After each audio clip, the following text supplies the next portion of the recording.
views in 4 hours. He is averaging about 1.25 million views per hour. Let's break down this video. If you thought there was double, triple entendres in the music, wait till you see what's in the video. I've watched a bunch of creators go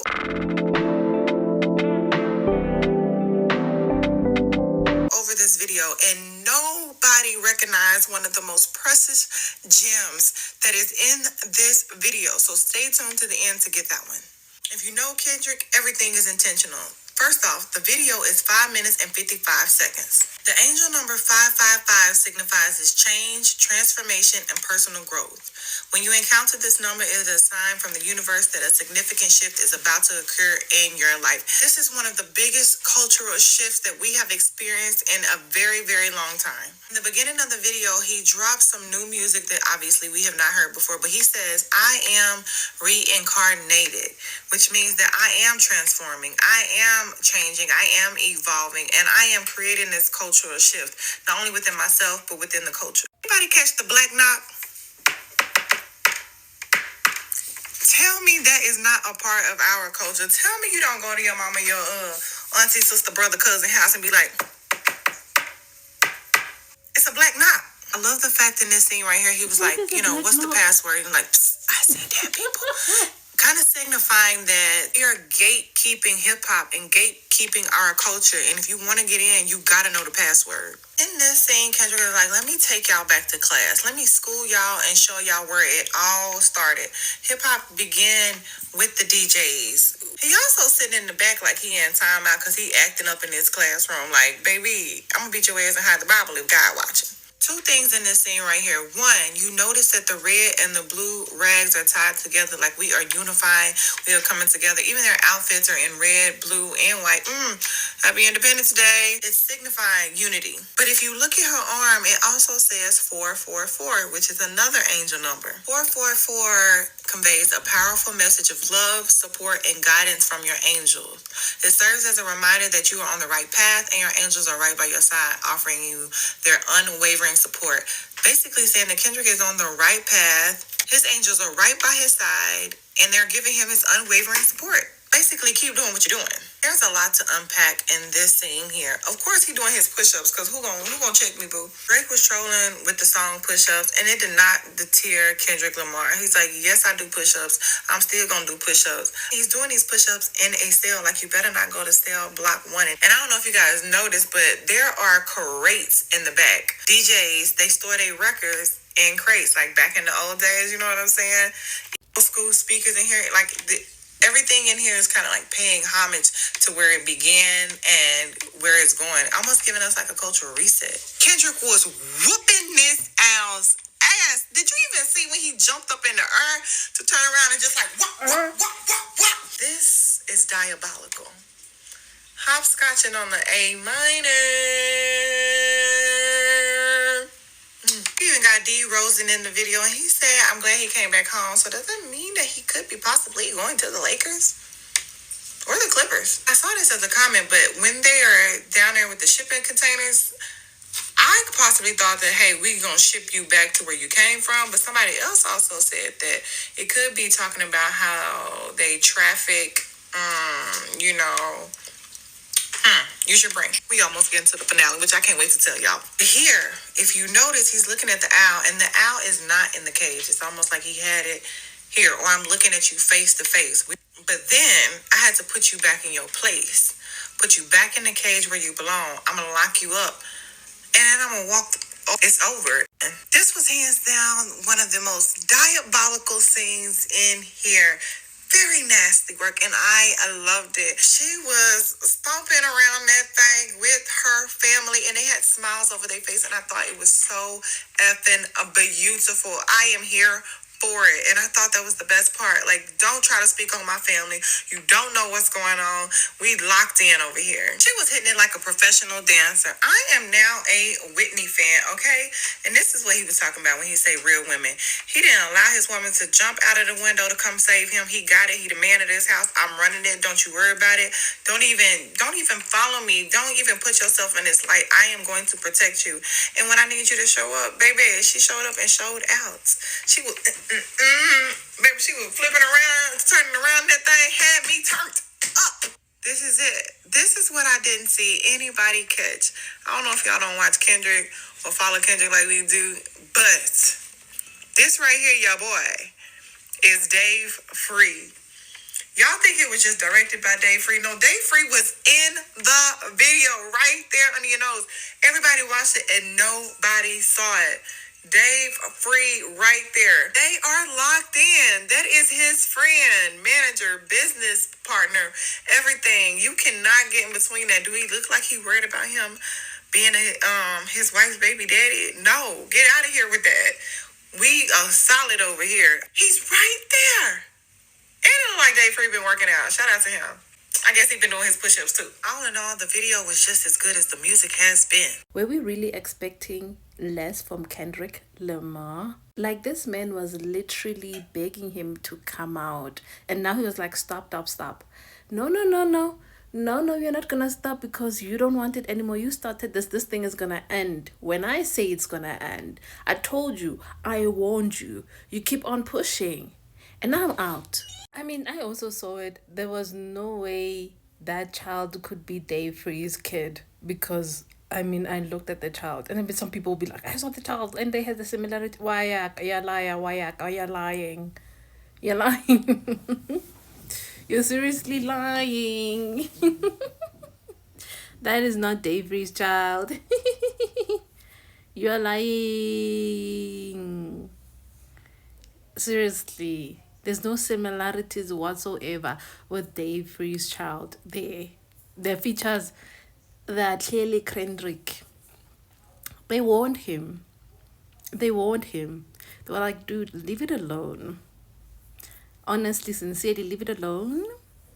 After leaving it alone, perhaps we can go back to this thing, But he forgot one thing. Kendrick is not that 1% that once you start him, he's gonna let it go. He won't let it go. He's gonna pressure you and pressure you and pressure you. When you think this thing is gonna die down, he starts it all over again. This is exactly what happened. Something else is gonna drop because we're not gonna listen to you and your labels that put you in a cage. You were much better singing, Drake.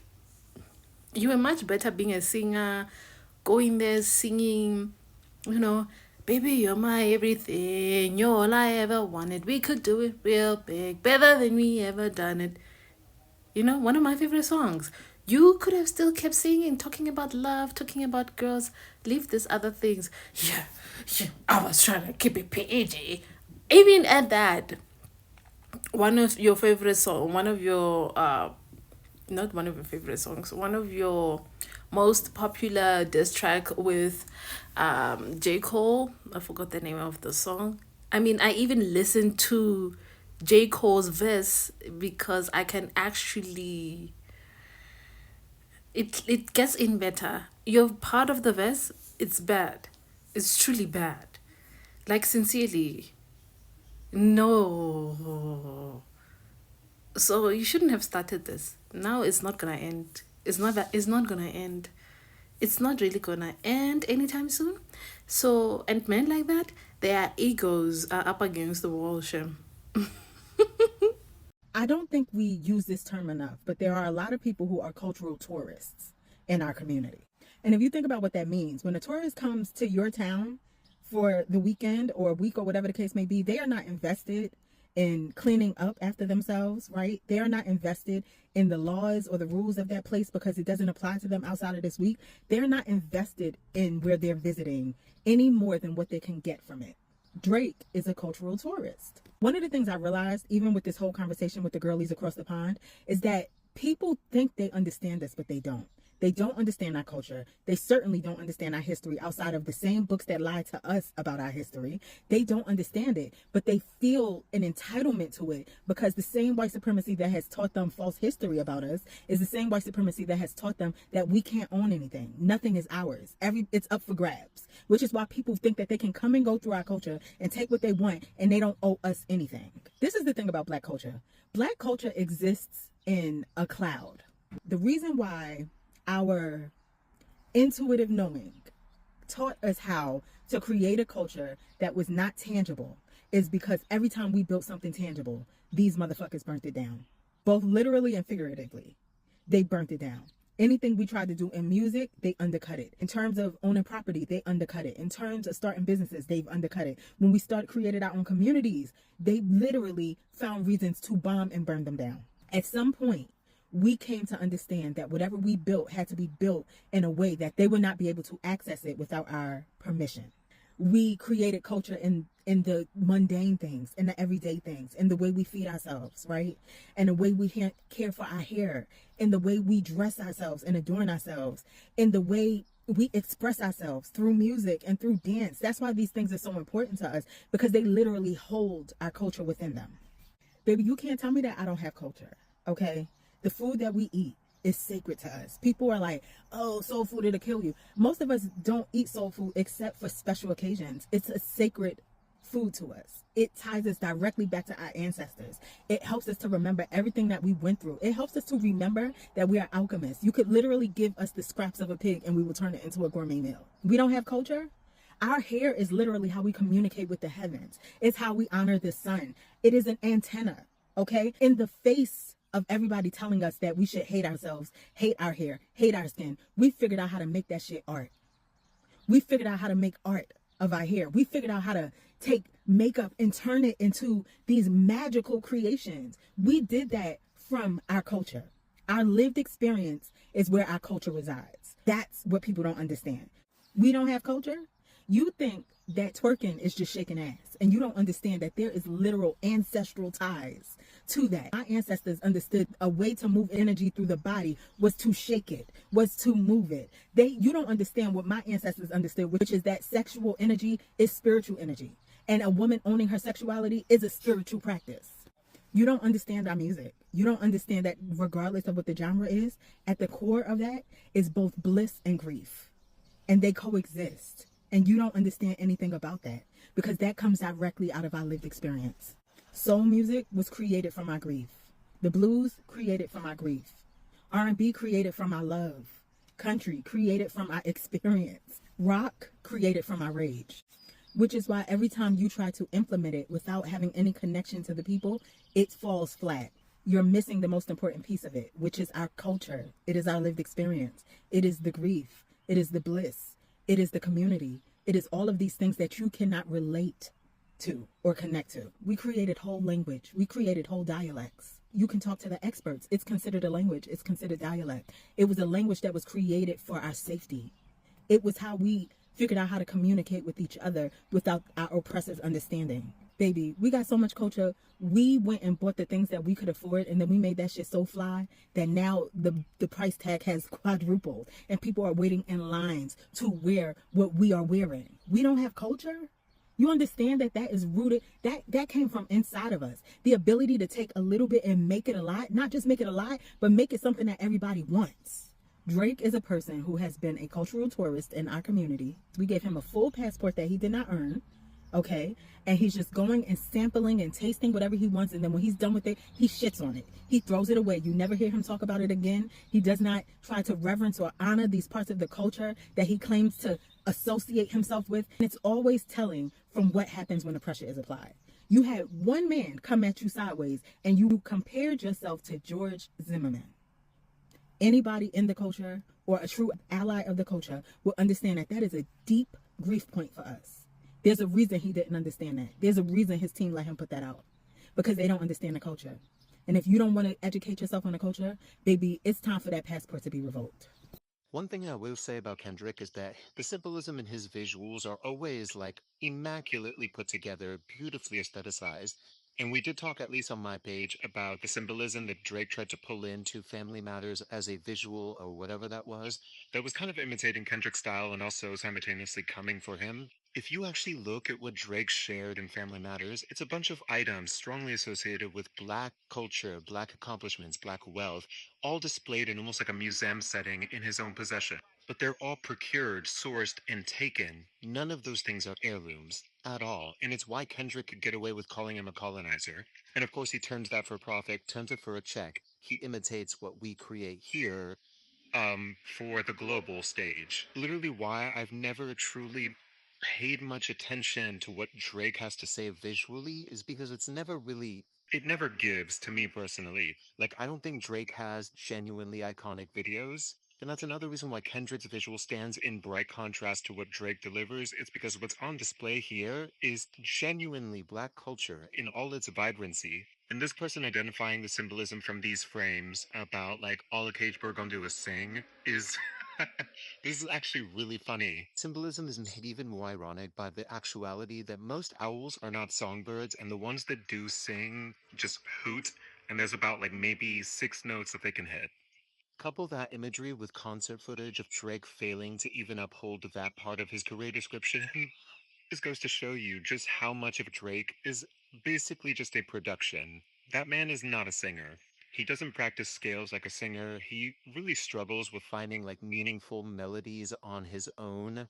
So I like on every single level, I can never categorize him as a singer, which is why it's so funny seeing the owl in the cage because it's not.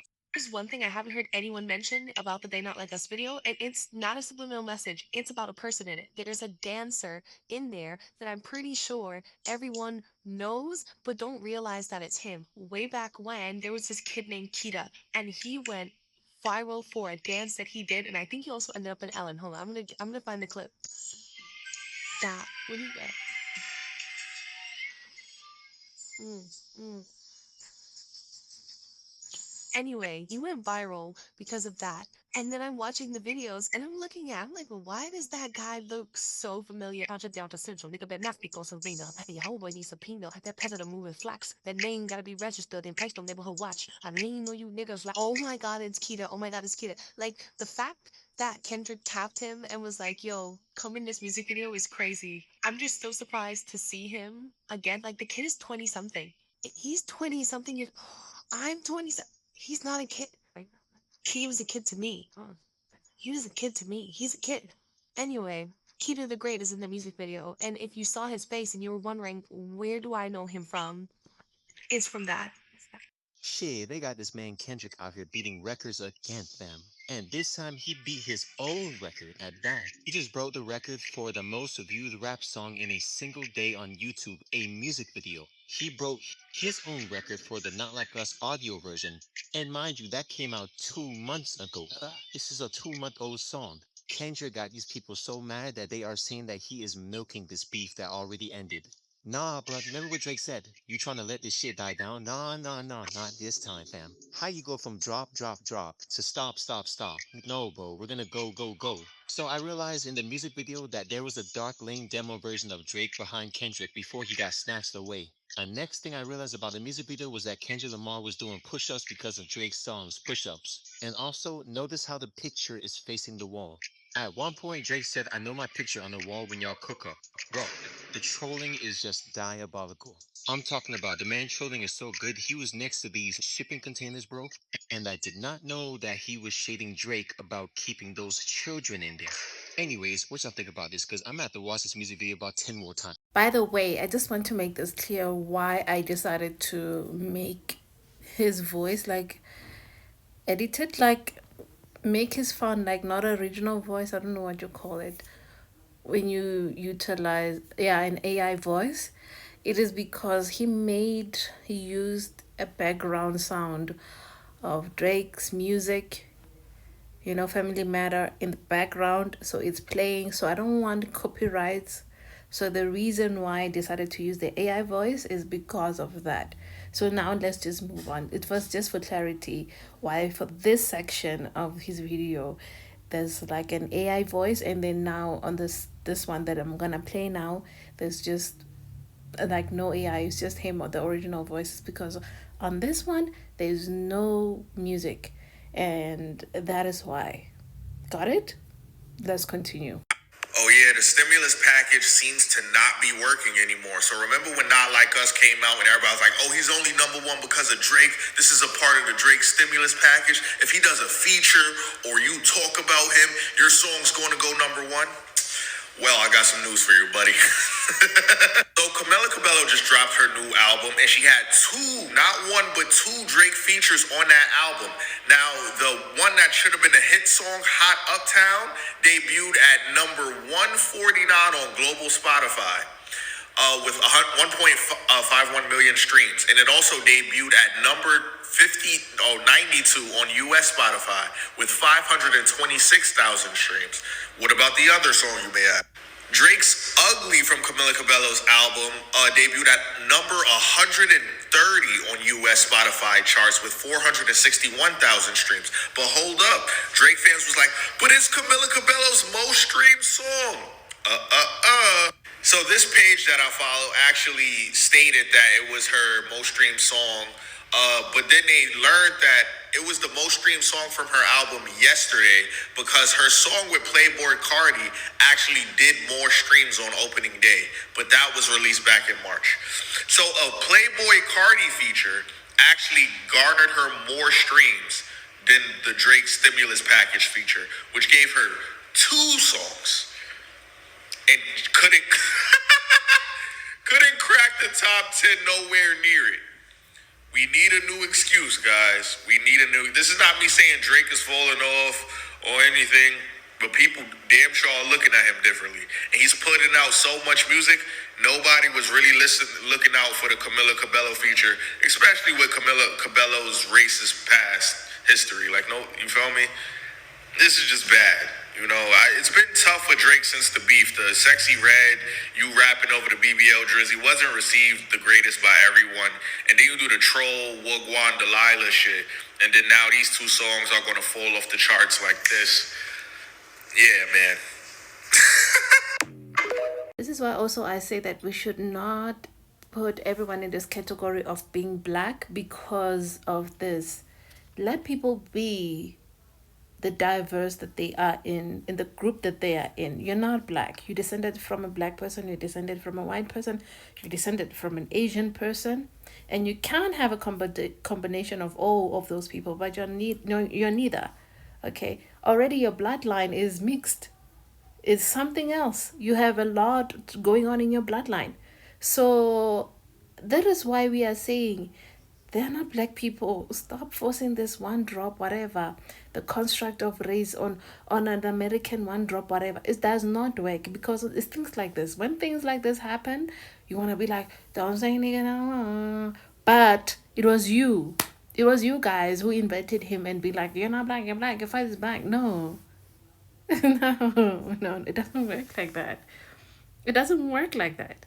I'm sorry. As painful as it is, it doesn't work like that. You're not black. You'll never be black. And that's something I always agree with people when they tell me, you're not. You'll never be black. I am black. I am fully black. I am not mixed with anything. In fact, I'm mixed with black and black. That's it. If you want to say you're mixed, I'm mixed with black and black. I find it really hilarious. It's really hilarious if you think about it, that even some people are saying that the push-up that they're doing is 17. I was counting it and I was like, maybe it's probably 20. I don't know. Like, I was like, it was going too fast for me to pause. So if you did see that he did push-ups to 17, please let me know. I'm really curious because some people were saying, he did push-ups and then the 17, the symbolism. Like, like I said, okay, Kendrick is not gonna end it now. He's dragging him. He's gonna continue to drag him. I'm sure even next year it might continue. He will drag this man. I didn't even notice that. And we all know Kendrick did this shit on purpose, but the more I'm thinking about it, it might have been his lady's idea to do this shit. Because think about it, the only reason why she got brought up in this beef in the first place is because Drake name dropped her for some strange fucking reason. And yeah, he was saying shit like, oh, I'll be there for you if you need me, if you need somebody to talk to, blah, blah, blah. But the more I'm thinking about it, do they even really know each other? Because if they were cool, if they had pictures together or something like that, Drake would have dropped that shit a long time ago. So Drake doesn't have any pictures with her, so I don't think they're even cool at all. So it might have been her idea to do this shit just to throw shots at Drake, because a lot of times when you bring a woman into some shit, she'll get fucking vindictive and fucking want to throw shots at you. Because you gotta think, this whole beef, whatever, is about fucking making fun of Drake. It stopped being about rap really fucking fast. And when you, like everyone always said, if you bring somebody's family or kids into a situation, that's when it goes overboard. So this is probably her idea taking shots at Drake. Like, yeah, motherfucker, you don't know me, keep my name out your mouth.